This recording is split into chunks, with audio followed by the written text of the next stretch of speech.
광고 함께 나누도록 하겠습니다. 온라인 예배는 10월 17일 주일까지 이어가도록 하겠습니다. 추수감사 주일을 계획하고 있습니다. 10월 24일 우리가 현장에서 만나는 게 한 달에 한 번씩 보는 것 같아요. 9월에 한 번 받고 10월에 또 한 번 볼 예정인데 10월 24일 추수감사 주일을 하나님 앞에 드릴 예정입니다. 지금 계획은 가야금 연주자를 한 분 초대해서 찬양 예배를 계획하고 있습니다. 여러분들 실제로 가야금 소리를 듣고 연주와 함께 찬양을 들어본 경험이 있으신지 모르겠는데 가야금 소리가 굉장히 좋습니다. 그 가야금 소리에 맞춰서 찬양 드리고 함께 예배하고 감사하는 시간들 계획하고 있습니다. 구체적인 계획들은 또 함께 나누도록 하겠습니다. 다음 주일 대표 기도는 김정남 집사님께서 섬겨주시고요. 우리 앞으로 교회 이전을 두고 계속해서 기도해 주시기를 부탁드리겠습니다. 두 가지 큰 기도 제목이 있는데요. 첫 번째는 교회 가족들이 모두 기쁜 마음으로 함께 준비하고 함께 교회를 세워나가는 과정이 될 수 있도록 여러분들 기도해 주시고요. 두 번째는 아직도 여러 가지 과정들, 절차들이 진행되는 과정 속에 있습니다. 여러분들이 생각해 볼 수 있는 것들이 인테리어를 한다든지 교회 이사를 한다든지 교회 집기를 준비한다든지 여러 가지가 있는데 그 과정 속에서 여러 가지 어려움들이 있겠지만 큰 어려움이 없기를, 어려움이 만나도 잘 지나갈 수 있도록 은혜 내려주시기를 기도 부탁드리겠습니다. 오늘 예배는 길지가 않습니다. 함께 집중해서 찬양하고 말씀 보는, 말씀 듣는 귀한 시간 될 수 있기를 축복합니다. 함께 찬양 드리겠습니다. 사랑하는 좋은나무교회 성도분들, 오늘도 주님의 이름으로 사랑하고 축복합니다.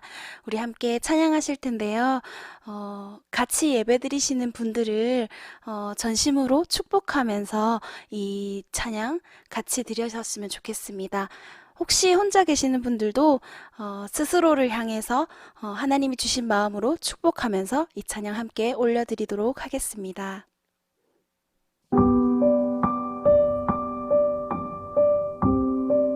함께 옆에 분들을 보시면서 함께 이렇게 고백합시다.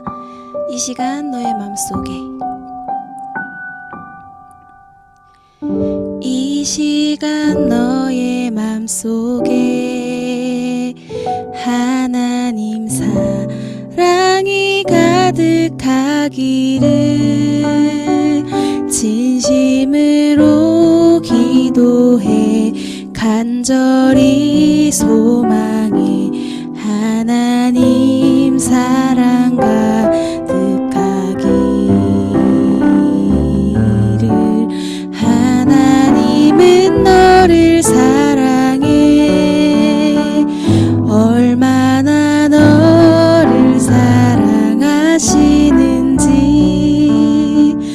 너를 위해 저 별을 만들고 세상을 만들고 아들을 주셨네. 오래전부터 널 위해 준비된 하나님의 크신 사랑, 너의 가는 길 주의 사랑 가득하기를 축복해.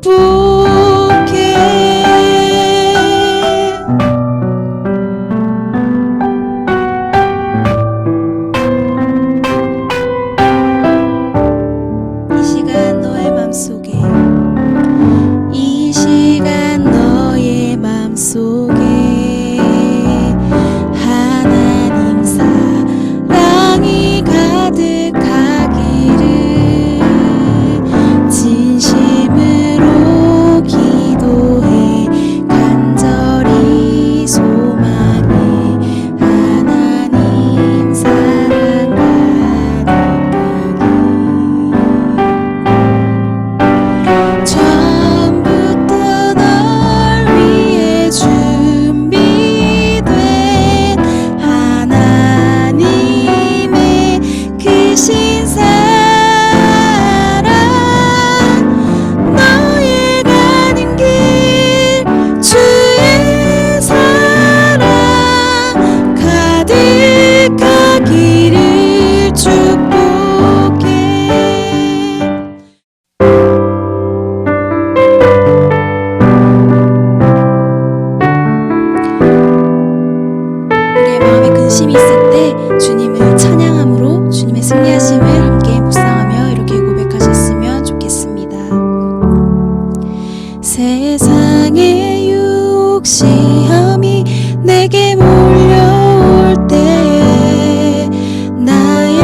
수 없네.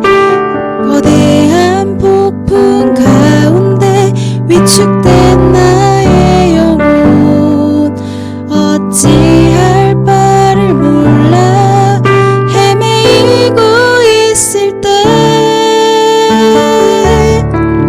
주를 찬양,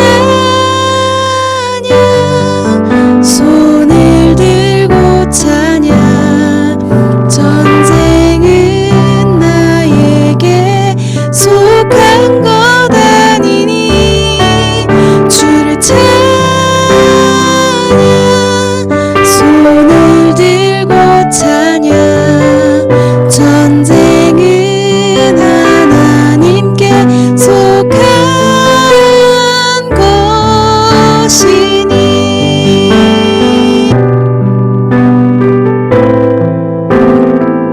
주를 찬양, 주를 찬양, 손을 들고 찬양. 전쟁은 나에게 속한 것 아니니 주를 찬양, 손을 들고 찬양. 전쟁은 하나님께 속한 것이니.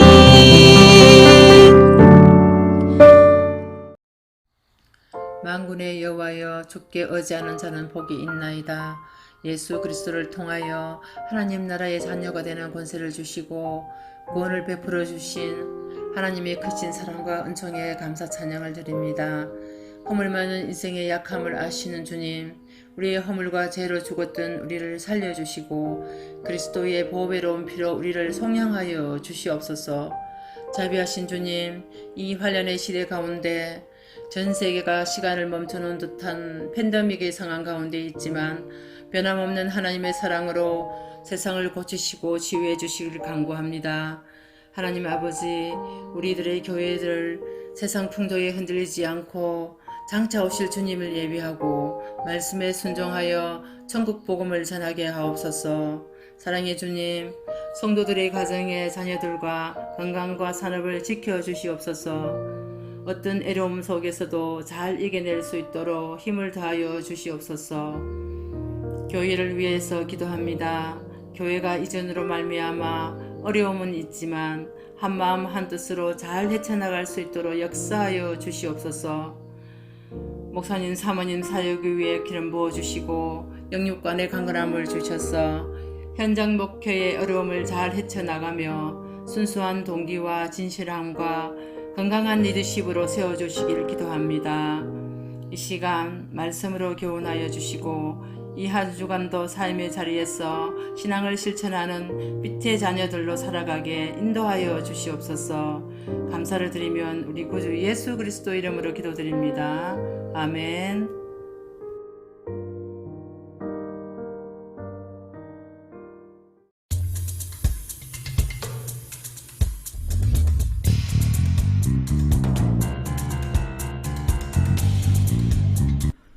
그때에 이스라엘 사람들이 기드온에게 이르되, 당신이 우리를 미디안의 손에서 구원하셨으니 당신과 당신의 아들과 당신의 손자가 우리를 다스리소서. 내가 너희를 다스리지 아니하겠고 나의 아들도 너희를 다스리지 아니할 것이요 여호와께서 너희를 다스리시리라. 내가 너희에게 요청할 일이 있으니 너희는 각기 탈취한 귀고리를 내게 줄지니라. 이는 그들이 이스마엘 사람들이므로 금귀고리가 있었습니다. 무리가 대답하되, 우리가 즐거이 드리리이다 하고 겉옷을 펴고 각기 탈취한 귀고리를 그 가운데에 던지니 기드온이 요청한 금귀고리의 무게가 금 1700세겔이요 그 외에 또 조승달 장식들과 폐물과 미디안 왕들이 입었던 자색 의복과 또 그 외에 그들의 낙타목에 둘렀던 사슬이 있었더라. 기드온이 그 금으로 에봇 하나를 만들어 자기의 성읍 오브라에 두었더니 온 이스라엘이 그것을 음란하게 위함으로 그것이 기드온과 그의 집의 올무가 되니라. 네, 좋은 아침입니다. 오늘은 작은 실수도 경계해야 합니다라는 제목으로 하나님 말씀 함께 나눠보도록 하겠습니다. 이제 기드온의 이야기가 마무리가 되고 있습니다. 참 길게도 봤는데 모든 전쟁도 끝났고 이제 수습을 하면 됩니다.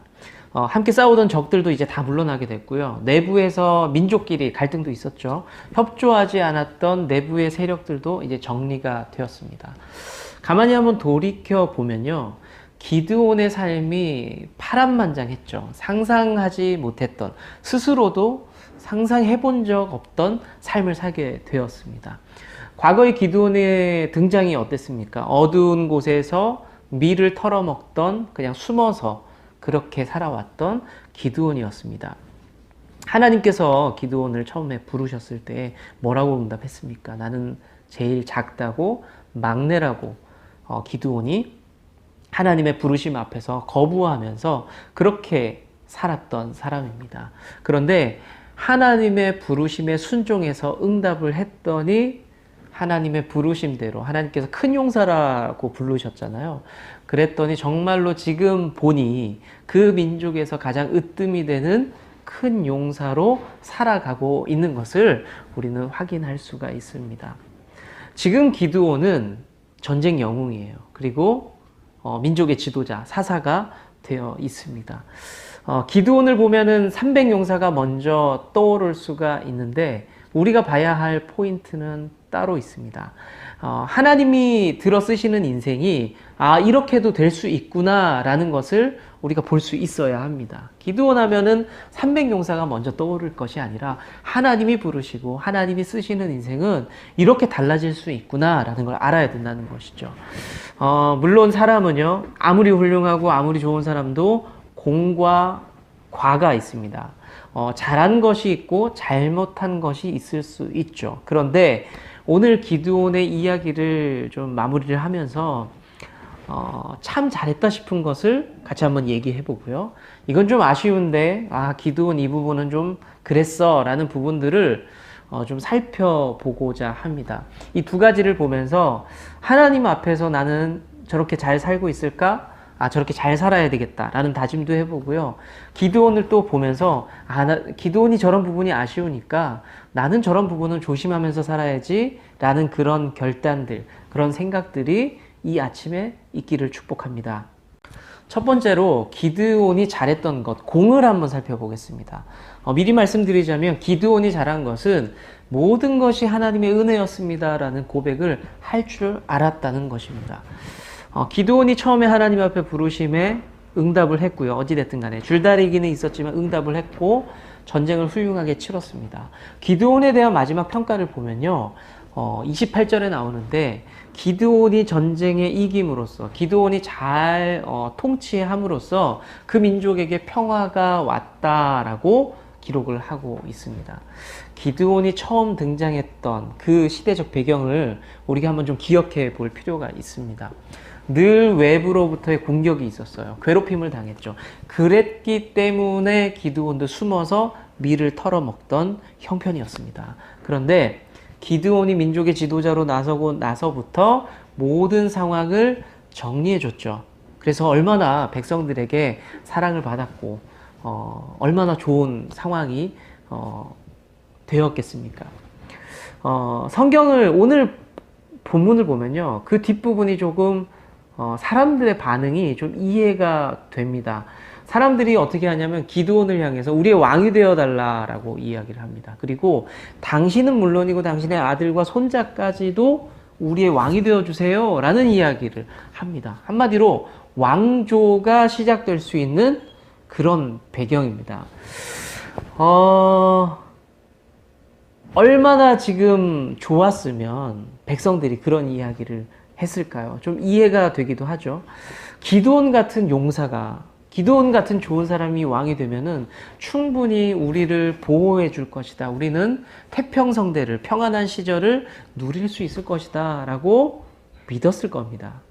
기드온은 훌륭했고 사명을 잘 감당을 했었습니다. 그런데 기드온이 잘한 것보다 더 잘한 것, 지금도 빛나고 있는데 더 빛날 수 있었던 것은 왕으로 사람들이 추대할 때 그것을 거부하는 모습 때문이었습니다. 기드온이 이렇게 얘기를 해요. 23절의 말씀을 간단하게 축약을 하자면 왕으로 나를 부르는데 내가 아니라 하나님께서 너희를 다스릴 것이다 라고 말씀을 이제 성도들에게 선포를 합니다. 정말 멋진 선언이고 멋진 고백이라고 생각을 합니다.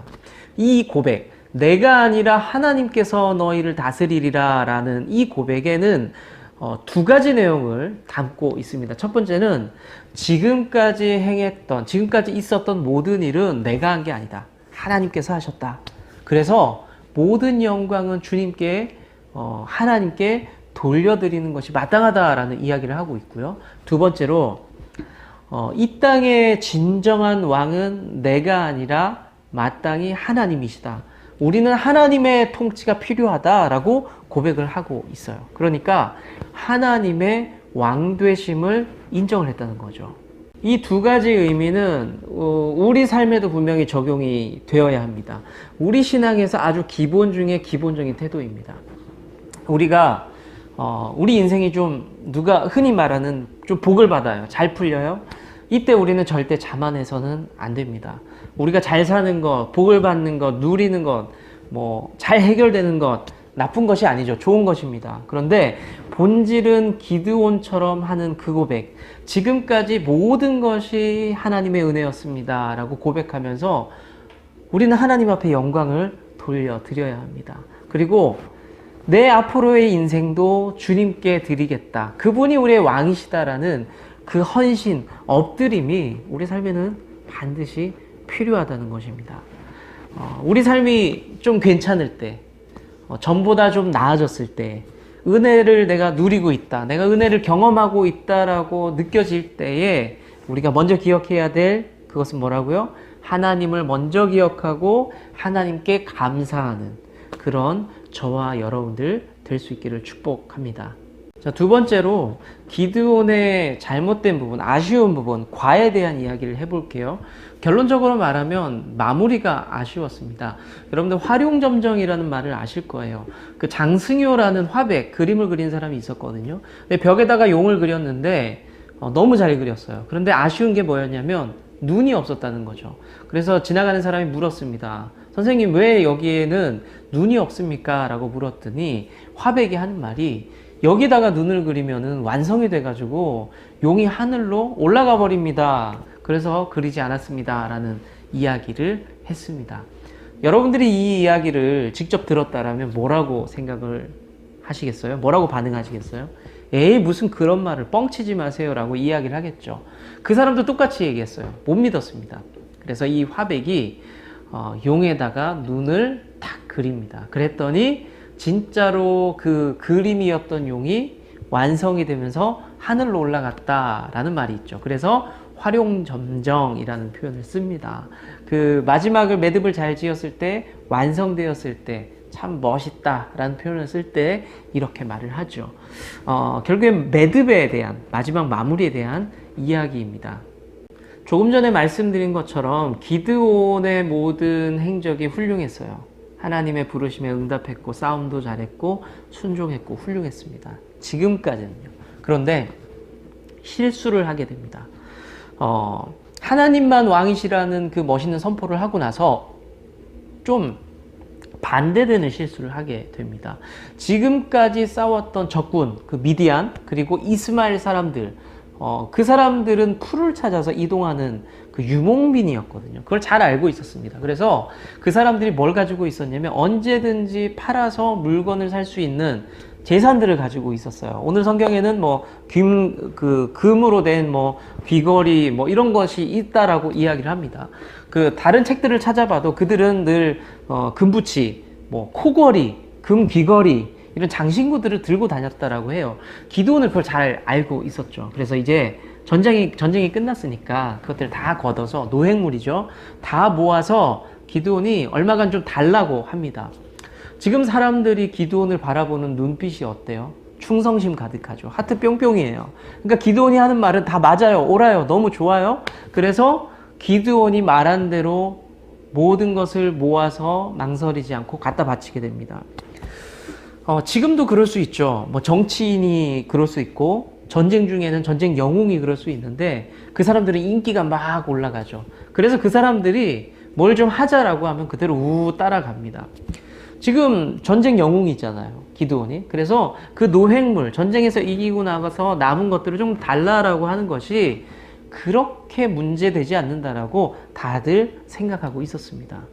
그런데 문제가 뭐냐, 그 모은 금으로 에봇 하나를 만들어서 자기가 있는 동네에 승리의 기념품으로 하나 만들어 두게 됩니다. 금으로 만든 옷이에요, 옷. 그러니까 에봇이라는 것이 우리 함께 성경을 읽으셨던 분들은 설명을 해드렸던 기억이 나는데, 대제사장들이 입던 종교 의식을 할 때 입던 옷이에요.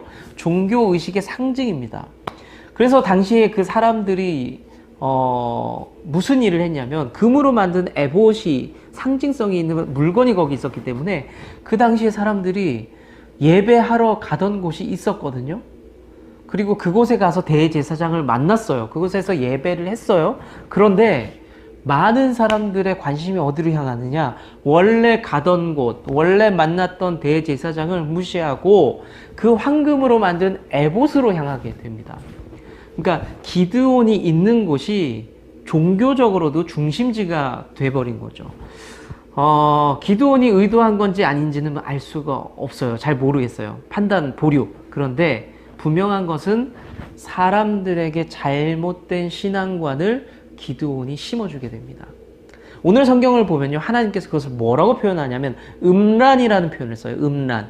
음란은 원래 남자와 여자 사이의 잘못된 관계를 표현할 때 음란이라고 표현을 하죠. 그런데 하나님께서 왜 이렇게 표현했냐면 그것은 영적으로 분명히 잘못된 것이다 라고 하나님께서 질책을 하게 됩니다. 다 좋았는데 마지막 부분에 마무리가 아쉬운 기드온을 우리가 보게 됩니다. 자, 27절의 말씀을 보면요, 결국에는 금으로 만든 그 에봇 때문에 기드온과 그 집이 올무에 잡히게 되었다 라고 성경은 말씀하고 있습니다. 기드온이 만들었던 그 에봇 때문에 사람들이 우상을 섬기고, 그리고 자신은 물론이고 자신의 집안까지 어려움을 당하게 될 것이라는 것을 기드온은 알았을까요? 몰랐으니까 방심을 했겠죠. 우리는 신앙생활을 하면서 생각보다 많은 큰 잘못들 앞에 서는 게 아니라 이런 작은 문제들, 내가 생각하지도 못했던 그 문제들 앞에 무너질 때가 많습니다. 그래서 우리는 그 생각보다 작은 실수를 늘 경계하면서 살아야 됩니다. 내가 별 생각 없이 행했던, 늘 하고 살았던 것들, 내가 쉽게 생각했던 것들이 우리 삶에서, 우리 영적 생활에서 큰 올무가 될 수 있다는 것을 저와 여러분들은 분명히 기억할 필요가 있습니다. 작은 문제라고 생각했는데 커졌던 일들을 우리 익숙하게 아는 이야기를 통해서 한번 잠깐 살펴볼까요? 사도행전 5장에 보면은 아나니아와 삽비라가 등장을 합니다. 이 부분은 재정의 문제, 거짓말의 문제로 망했습니다. 자, 뭐 드러나는 것은 그거예요. 어찌됐든 돈 문제였고 거짓말한 문제였는데, 이 부분은 겉으로는 자신의 재산을 드렸어요.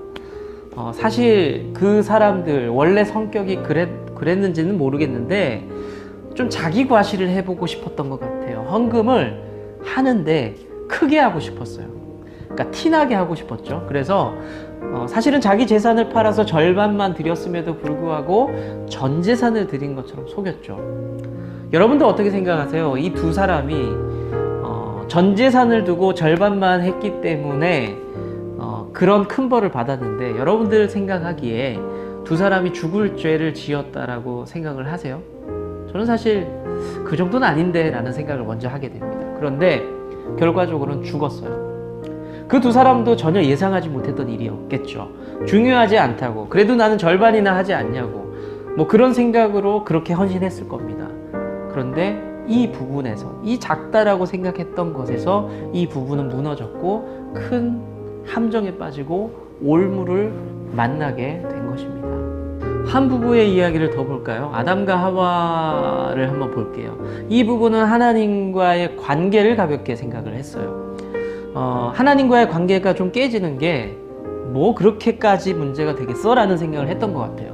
두 사람이 하나님 앞에서 불순종하죠. 그런데 그것이 어떻게 흘러갑니까? 성경에서는 분명히 말씀하세요. 전 인류가 범죄하게 되었다. 그러니까 전 인류에게 끼치는 영향을 생각을 못했던 것 같아요. 그 두 사람 때문에 그 사람들의 죄 때문에 생겨난 제사가 생겼죠. 그러니까 제사의 제도가 생겼어요. 그런데 피죄 드리는, 피를 흘리면서 죽어가는 짐승의 제사가 있는데 그 두 사람 때문에 얼마나 많은 짐승들이 죽어갔습니까? 그리고 그 후손의 이야기를 보면은 그 후손들이 바벨탑을 쌓고 결국엔 민족들이 흩어지고 국가가 생기고 얼마나 많은 국가들 간의 전쟁과 피 흘림이 있게 됩니까? 아마 이런 이야기들을, 이런 후손들의 어려움들을 아담과 하와는 생각지도 못했을 겁니다. 우리가 신앙생활을 하면서 가볍게 여겼던 문제들, 그리고 작은 실수라고 생각했던 것들이 있을 수 있습니다. 그런데 오늘 본문을 보면서 우리가 생각을 다시 좀 바꿔야 돼요. 쉽게 생각했던 것들, 가볍게 생각했던 것들, 그것을 들여다보면서 이것을 통해서 내가 무너질 수 있구나, 이것을 통해서 우리가 문제가 될 수 있겠구나 라고 스스로를 좀 지키면서 경계할 필요가 있습니다. 우리가 인생의 신앙의 마라톤을 뛰면서 마지막을 달릴 때까지 우리는 아름다운 마무리를 할 수가 있어야 합니다. 오늘 이 하루도 우리 마음과 생각을 좀 주님 앞에 내어드리면서 우리를 잘 지킬 수 있는 그런 하루, 그리고 그런 한 주가 되실 수 있기를 축원합니다.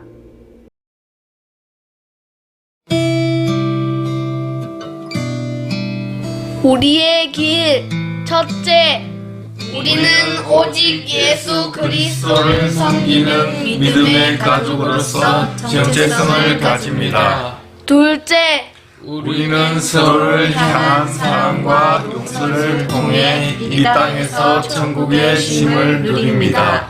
셋째, 우리는 십자가의 사랑과 부활을 증거하며 또 다른 좋은 열매를 소망합니다.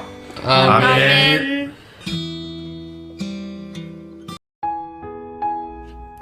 이제 우리가 서로를 향해 축복하며 기도하도록 하겠습니다.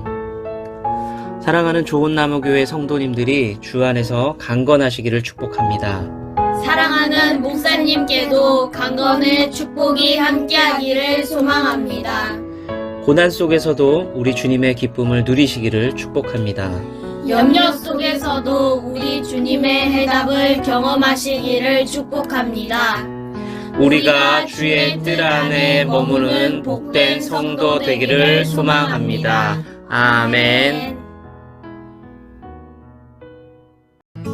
주님은 나무, 당신은 가지니 사랑의 열매 맺기에 주